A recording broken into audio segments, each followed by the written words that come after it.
हूँ। टीनेज, जब बच्चा अपने आप पर ध्यान देना शुरू करता है, वो कैसा दिखता है, उसके बाल कैसे है, वो क्या पहनता है, और जब उसे पता चलता है कि उसका तो सब कुछ ही बर्बाद हो रखा है। मुझे याद है 8th 9th में मैं अपने पूरे बाल खड़े करके स्कूल जाता था, बिल्कुल टेक्टन 7 की ये जिन कैरेक्टर की तरह। तेल पानी लगा के स्कूल निकल जाता था। स्कूल पहुंचते पहुंचते बालों का ऐसा रबड़ी नूडल बन जाता था। खैर ये फिर भी अच्छा लग रहा है क्योंकि ये रोनाल्डो है, मैं रोलेंडो लगता था। स्कूल यूनिफॉर्म भी ना मेरी माँ ने मेरे को बचपन से बड़ी पहनाई है, और ऐसा भी नहीं कि 1-2 नंबर बड़ी, सीधे 4 या 5 नंबर बड़ी। स्कूल में जो बच्चे होमवर्क करके नहीं आते थे ना, वो मेरे अंदर आके ही छुपते थे। इतने बड़े कपड़े। छुपे रे भाई, बहुत जगह है यहाँ पे तो। अरे तुम दोनों, आप कौन हो? अरे मैं पापे हूँ।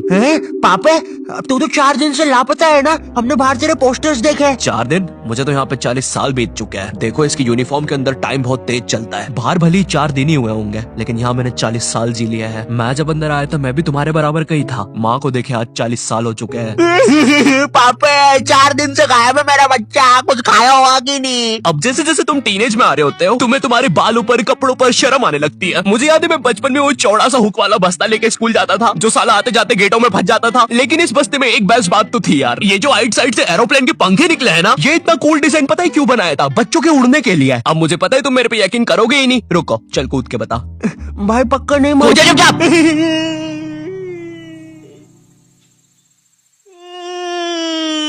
मैंने तो बोले।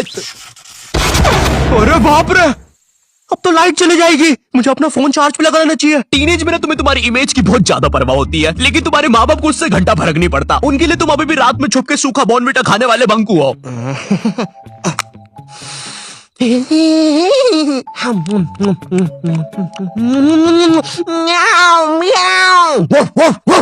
बॉर्नविटा सूखा तो बिल्कुल ना खाने दे बच्चों को। भाई मेरी इमेज की तो ना पहले से ही धज्जियां उड़ रखी थी मेरी मम्मी की वजह से। मैं ना स्कूल बस से जाता था, और डेली जैसी मैं बस में चढ़ने वाला होता था, उसी समय मेरी मम्मी को याद आता था, अरे ये दूध पीना तो भूल ही गया। भगते भगते उबलता हुआ दूध और बादाम लेके मेरी मम्मी बस के सामने खड़ जाती थी कि जब तक मैं वो उबलता हुआ गरम गरम दूध खत्म नहीं करूंगा कोई कहीं नहीं जाएगा। भाई मेरी माँ एक दूध के गिलास और 2 बादाम के साथ पूरी बस हाईजैक कर लेती थी। अब ना सारा प्रेशर मुझ पे होता था, क्योंकि मुझे वो 100 सेल्सियस का लावा जितना गर्म दूध 10 सेकंड में गटकना है, क्योंकि अब बस के सारे बच्चे इंक्लूडिंग ड्राइवर और कंडक्टर भैया सबकी नजर मुझ पे ही है। वो गर्म दूध गटकने के बाद मेरा गला कुछ ऐसा हो जाता था। वैसे ये मेरी फोटो लीक कौन कर रहा है बे? टीनेज में तुम्हारे माँ बाप तुम्हारी प्राइवेसी की धज्जियां उड़ा के रख देते हैं। एग्जाम्पल के लिए अगर तुम अपना फोन कहीं छोड़ के जाओगे, ये पक्का चेक करेंगे, और अगर तुम बोल के जाओगे मेरे फोन पे किसी का भी फोन आए तो उठाना मत, फिर तो पक्का उठाएंगे। और चलो फोन उठा लिया कोई दिक्कत नहीं है, लेकिन अब बात भी तो करो सामने वाले से। फोन उठा के चुपचाप खड़ जाएंगे। इनको पता लगाना होता है कि सामने वाला कौन है, क्योंकि इनको लगता है कि तुम्हें बस लड़कियां ही फोन करेगी।